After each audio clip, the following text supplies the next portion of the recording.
과거 지구의 온도가 1도 상승하는 데 걸린 시간은 2500년. 최근 지구의 온도가 1도 상승하는 데 걸린 시간은 100년. 무려 25배에 달하는 변화의 과속 질주에 지금 지구는 경고하고 있습니다. 안녕하십니까. 탄소 중립, 지구의 생존, 1도를 사수하다를 강의할 혁신가 석리나입니다.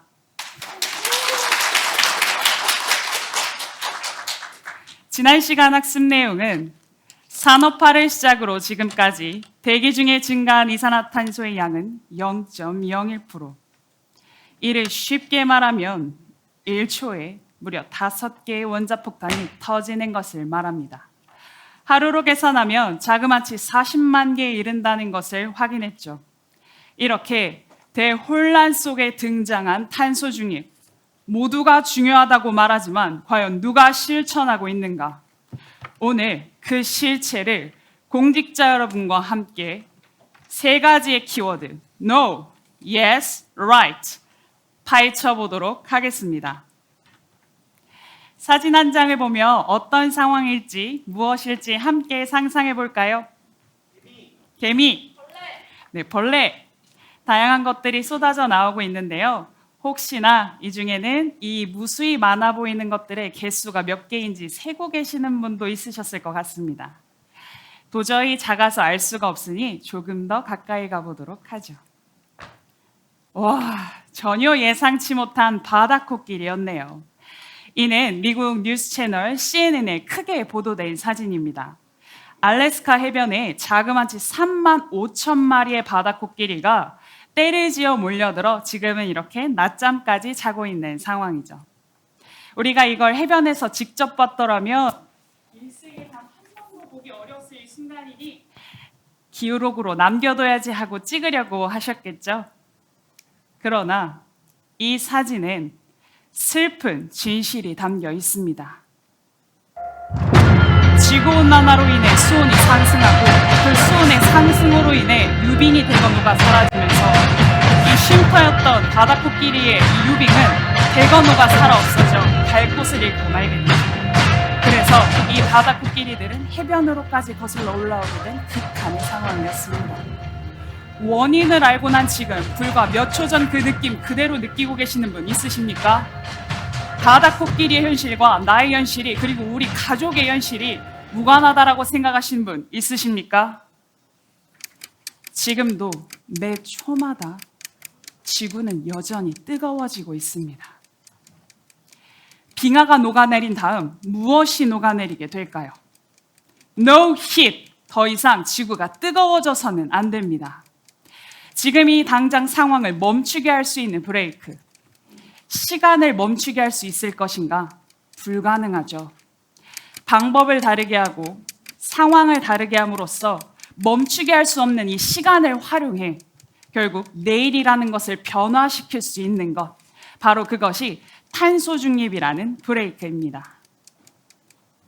이 탄소 중립이 대체 어떤 의미를 갖기에 이토록 위대한 임무를 띠고 있는가 먼저 살펴보면 지구온난화의 가장 큰 원인이 되고 있는 이 이산화탄소의 양을 배출되는 양과 흡입되는 양을 동일하게 함으로써 수은 배출량이 0, 즉 제로로 만든 데 있죠.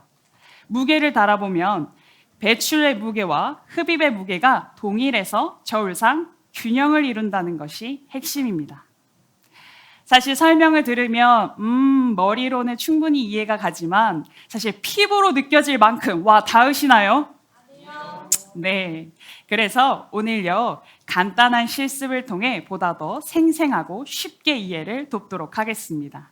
대표로 두 분의 신규 지도사님께서 함께 자리해 주시겠습니다.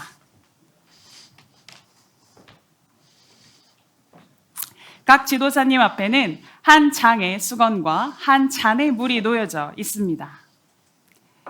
지도사님, 방금 확인한 이 수건의 상태 어떤가요? 네, 제 수건은 뽀송뽀송하게 잘 말라있는 상태입니다. 네, 잔에 담긴 물의 양은 얼마나 되죠? 50ml가 담겨져 있습니다. 그렇군요.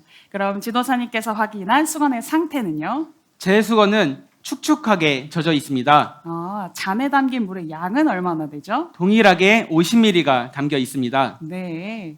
마른 수건과 젖은 수건 그리고 물의 양은 동일하게 50ml로 준비가 되어 있었네요. 이제 책상 위에 50ml 물의 양을 전부 다 쏟아 부어서 각각 주어진 수건으로 닦아보도록 하겠습니다.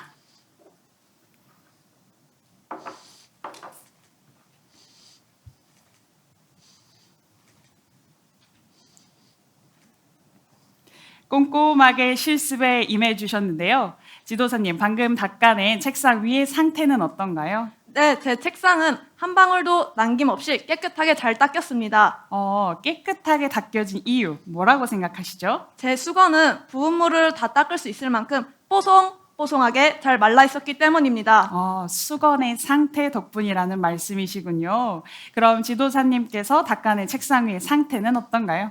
닦아도 물기가 여전히 남아 있습니다. 역시 꼼꼼하게 행해 주셨는데 왜 지도사님 책상에 물기가 여전히 남아있죠? 제 수건은 이미 젖은 상태라 부은 물을 충분히 닦아내지 못했습니다. 수건의 상태 때문이라고 말씀해 주셨네요. 그럼 여기서 한 가지 궁금해지는 게요. 아직도 이 남아있는 이 물기 그냥 방치해 놓을 것이 아니라 마저 다 닦아내기 위해선 어떤 방법을 생각할 수 있을까요? 저요. 네. 수건에 있는 물기를 꽉 짜서 제거한 후 닦으면 됩니다. 네. 수건의 상태가 문제라고 했으니 정확히 수건의 상태를 바꿔서 해결할 수 있겠다라고 해주셨네요. 그건 말고는 없나요? 저요? 네. 아니면 부은 물의 양이 50ml보다 더 적었더라면 젖은 수건으로도 충분히 닦아낼 수 있지 않았을까요? 반대로요. 수건의 상태가 아니라 물의 양을 줄임으로써 젖은 수건이 주어졌을지라도 해결할 수 있었겠다라고 답변해 주셨네요. 이렇게 실습과 함께 참신한 아이디어까지 감사드리며 자리로 이동해 주셔도 되겠습니다. 네, 우리 앞서 봤던 것처럼 수건 한 장과 물 한 잔만으로도 굉장한 실험을 한번 할 수 있었는데요. 실습 내용을 정리해 보면 물은 배출된 이산화탄소를 말합니다. 그리고 수건은 그 배출된 이산화탄소를 흡입할 수 있는 능력을 뜻하죠. 그럼 마른 수건이라는 것은 흡입할 수 있는 능력이 충분하다는 뜻이고요. 젖은 수건이라는 것은 젖어 있는 만큼 흡입할 수 있는 능력이 다소 부족한 능력을 뜻합니다.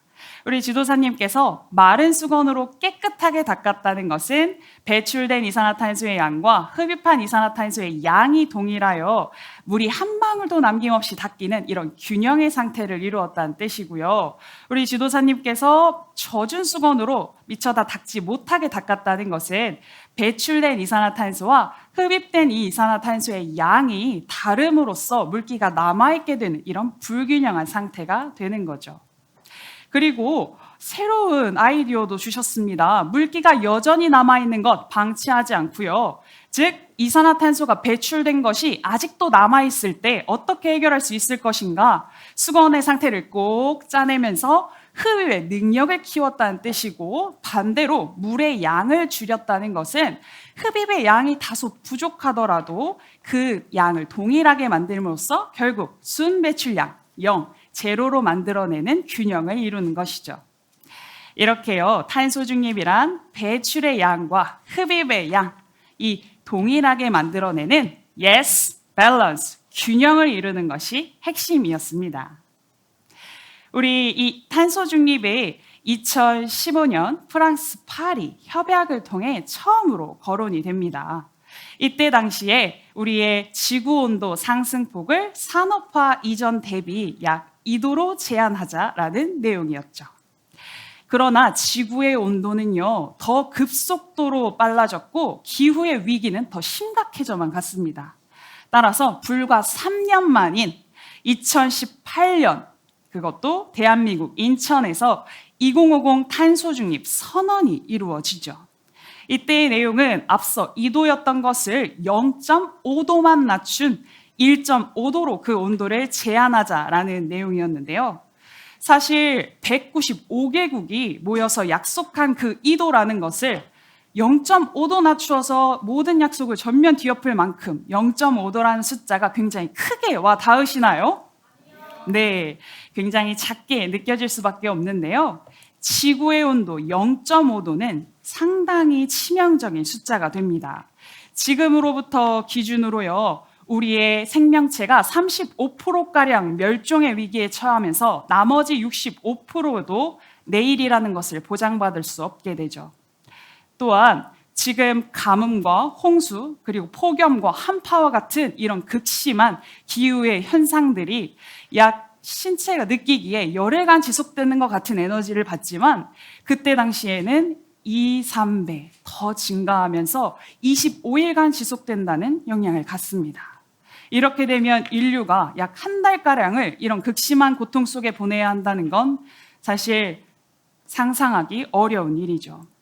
이렇게 탄소 중립이라는 건요, 더 심각해져가는 이 기후의 위기 속에 반드시 선택이 아닌 목표로 우리의 운명처럼 가지고 가야 할 것이 되었습니다.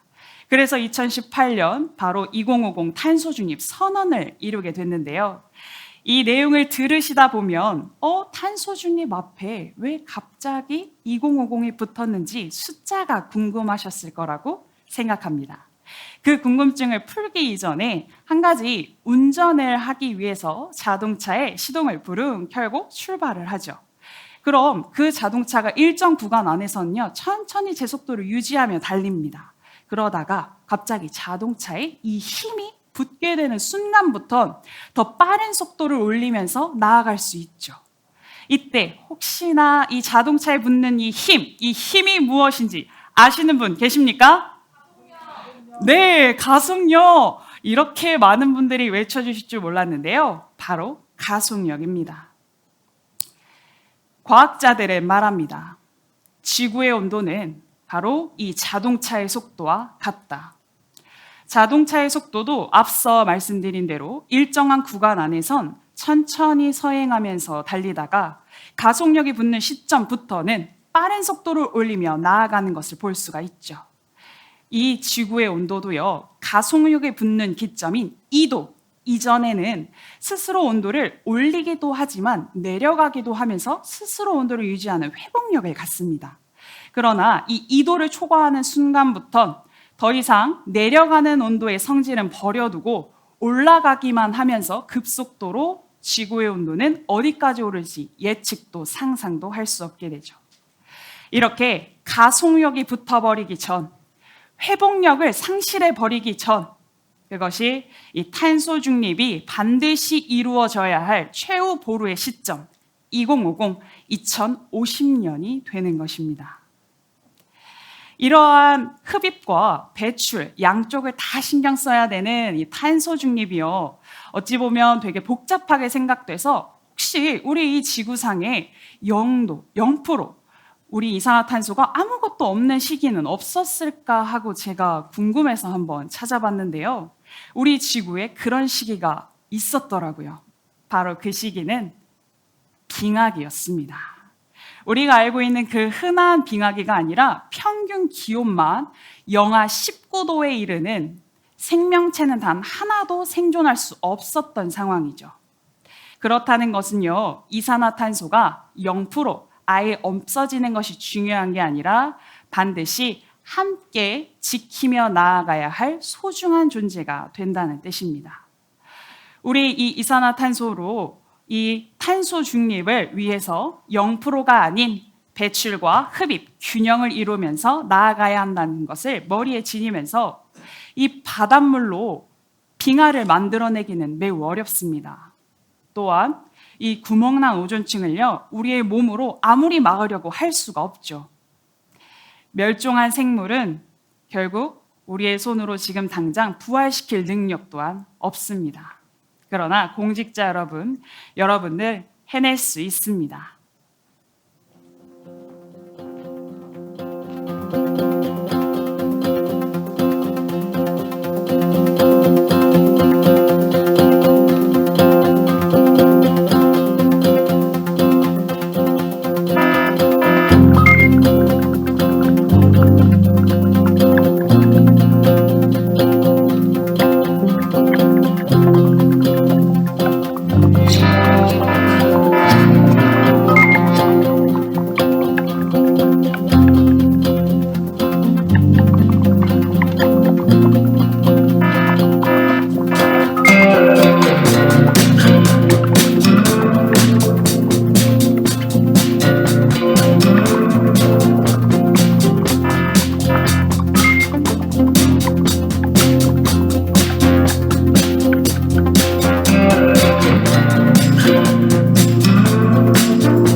혹시 이 영상을 보면서 저 장소는 내가 결코 갈 수 없는 장소인데 하는 곳 발견하셨나요?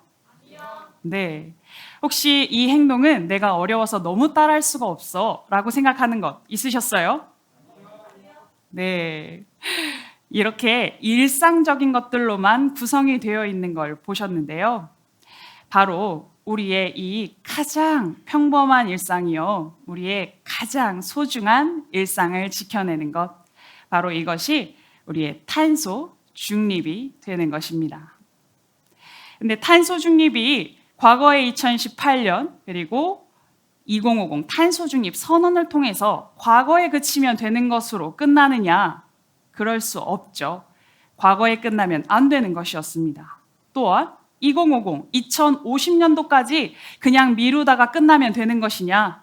미루면 안 되는 것이었죠. 바로 언제 이 탄소 중립을 해야 하는 것이냐? 바로 언제 해야 할까요? 네, 오늘 right now, 지금 바로 해내야 할 때입니다. 우리 오늘 배운 내용을 세 가지의 키워드로 함께 살펴보면 no heat, 결코 지구의 온도를 더 이상 뜨겁게 만들어서는 안 되죠. yes, balance, 균형을 맞추어서 배출한 만큼 흡입의 양을 만들며 나아가야 합니다. 그리고 이것이 과거, 미래, 미루거나 앞으로 과거의 것으로 그치는 것이 아니라 바로 right now, 지금 당장 실천을 해야 하는 것이죠. 배운 내용을 토대로 한번 OX 퀴즈를 살펴볼 건데요.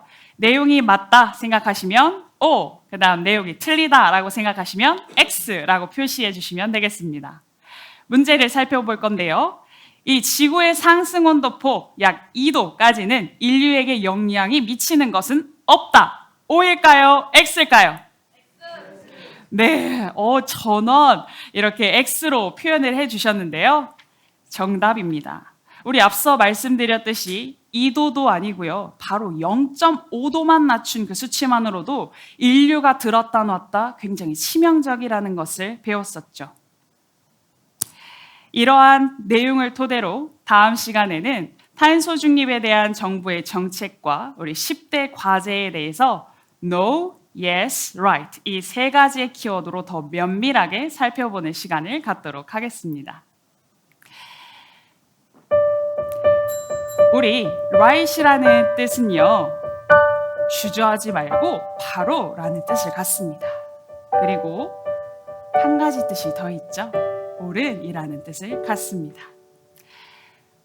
바로 지금요, 탄소 중립을 실천하는 것이 가장 옳은 공직 혁신의 시작이 될 것입니다.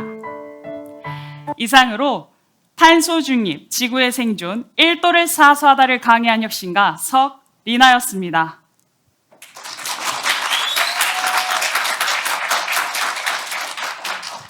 이어서 심사위원 질의응답이 있겠습니다.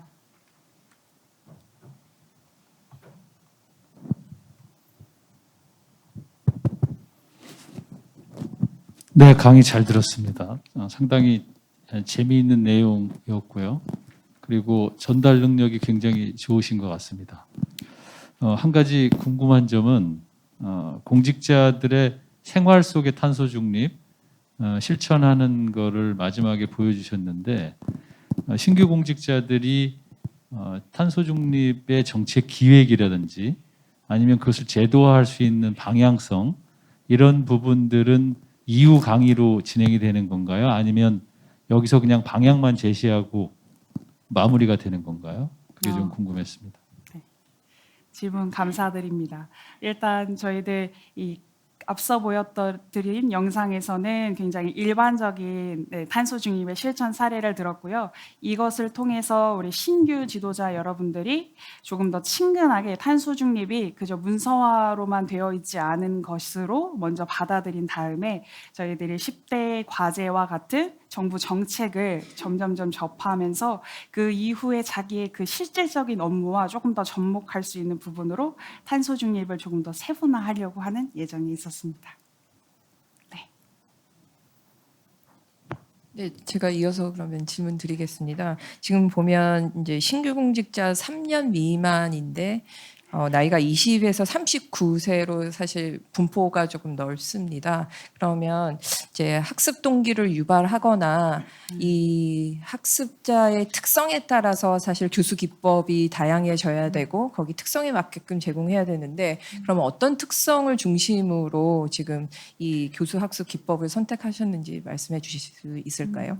네, 이 탄소 중립을 계획하면서도 사실 내용은 하나더라도 세대나 어떤 그 나이와 간의 그런 차이들이 있어서 굉장히 고민을 많이 했던 부분이기도 한데요. 일단 탄소 중립이라는 것 자체가 흔히 대중화되어 있는 표현이기는 하지만 이것이 실제 우리가 어떻게 가지고 가야 하는지를 모르는 부분이 더 크다고 생각을 해서 연령을 아우르는 그 지도할 수 있는 방법이 무엇일까 생각하다가 이 탄소 중립을 조금 더 친밀성에 가까운 방도로 선택을 하게 됐고요.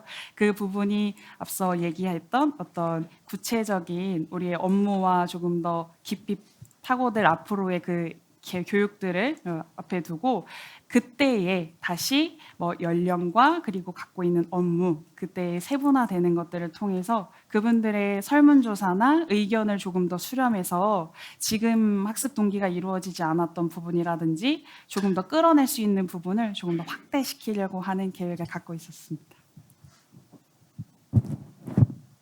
네, 뭐 저도 유사한 질문 중에 하나인데요. 이 신규 공직자 농촌 지도사 신규 공직자 대상이시잖아요. 네. 앞에 했던 말 중에 이렇게 업무와 연관성이라는 측면에서 뭐 신규 공직자이긴 하지만 농촌 지도사라는 업무와 이 탄소 중립과의 관계에 대해서 이 강의 안에 있는 좀 더 구체적인 내용을 좀 얘기해 주실 수 있나요? 예시를 들어도 괜찮습니다. 이제 농촌 지도사라는 업무와 탄소 중립에 대한 이 연관성을 말씀해 주시는 거죠. 보통 농촌 지도사 신규 지도자 선생님들을 기반으로 했을 때 이분들의 업무가 행정적인 업무도 있으시지만 그 농촌 지도사라는 어떤 업무적인 특성에 의해서 현장에 나가셔야 하는 경우들이 많습니다.